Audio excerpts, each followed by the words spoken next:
Shalom, sahabat yang dikasihi Tuhan.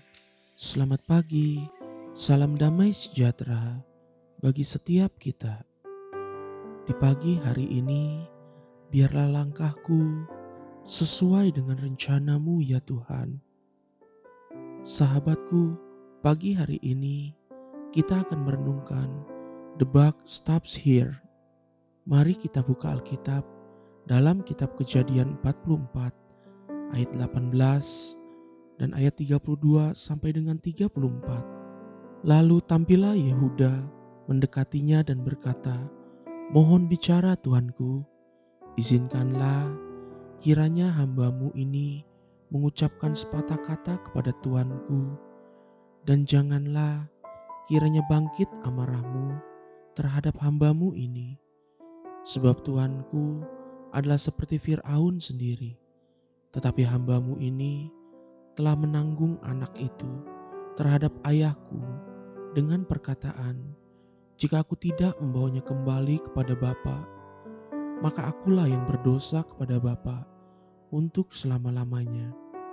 Oleh sebab itu, baiklah hambamu ini tinggal menjadi budak tuanku menggantikan anak itu, dan biarlah anak itu pulang bersama-sama dengan saudara-saudaranya. Sebab masakan aku pulang kepada ayahku apabila anak itu tidak bersama-sama dengan aku tidak akan sanggup melihat nasib celaka yang akan menimpa ayahku." Di atas meja Presiden Amerika, Harry S. Truman, berdiri sepotong kayu bertuliskan, "The buck stops here." Kesalahan berhenti di sini. Perkataan luhur dan mulia yang seperti demikian sudah terlalu lama hilang. Para pemimpin sudah lama meninggalkan faham bahwa kesalahan yang terutama ada pada dirinya sendiri. Hal yang banyak kita temukan justru adalah melemparkan kesalahan kepada orang lain atau mencari kambing hitam.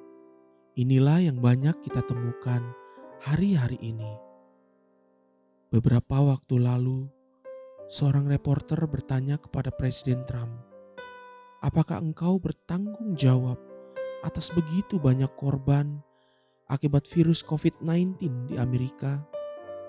Dengan tenang dia menjawab, "Tidak, saya sama sekali tidak bertanggung jawab atas hal itu. Itulah degradasi moral dan karakter yang ada pada pemimpin dunia hari-hari ini." Kita sudah melihat satu karakter yang berbeda dari Yehuda yang berkali-kali dia tampilkan di masa-masa tekanan. Secara konsisten, sekalipun Yehuda adalah pribadi yang tidak luput dari kesalahan, sama seperti kita semua. Juga sama seperti saudara-saudaranya yang lain, anak-anak Yakub. Tapi Yehuda dipilih Tuhan untuk menerima hak waris yang ada pada Abraham leluhurnya dan ada pada Ishak kakeknya, juga ada pada Israel ayahnya. Apakah karena Tuhan pilih kasih?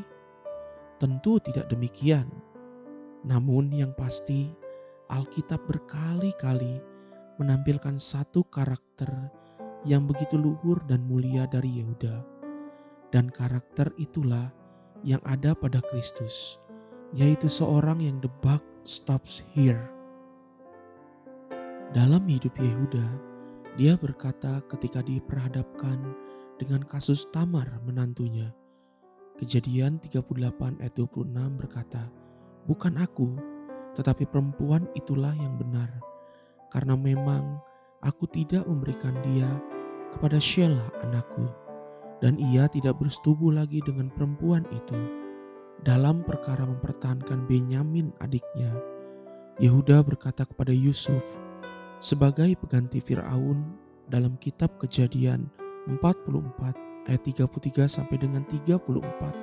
"Oleh sebab itu, baiklah hambamu ini tinggal menjadi budak tuanku menggantikan anak itu, dan biarlah anak itu pulang bersama-sama dengan saudara-saudaranya. Sebab masakan aku pulang kepada ayahku. Apabila anak itu tidak bersama-sama dengan aku tidak akan sanggup melihat nasib celaka yang akan menimpa ayahku. Di hadapan Bapa Surgawi, ketika dia tergantung di antara surga dan bumi, Yesus berkata dalam kitab Lukas 23 ayat yang ke-34.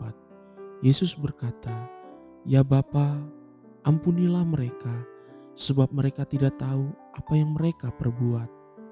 Dengan kata lain, Yesus berkata, "Tanggungkan kesalahan ini padaku." Itulah karakter yang sangat mulia yang hilang hari-hari ini. Belajar untuk hidup bertanggung jawab dengan belajar berkata, "Saya yang salah, maafkan saya." Haleluya. Sahabat, mari kita sama-sama berdoa. Bapa Surgawi, terima kasih untuk firman-Mu hari ini. Beri aku hati yang rendah, yang selalu dapat berkata, "Saya yang salah, maafkan saya." Ketika memang itu adalah kesalahan saya sendiri, aku mau seperti-Mu, ya Bapa. Amin. Jesus loves you, and so do I.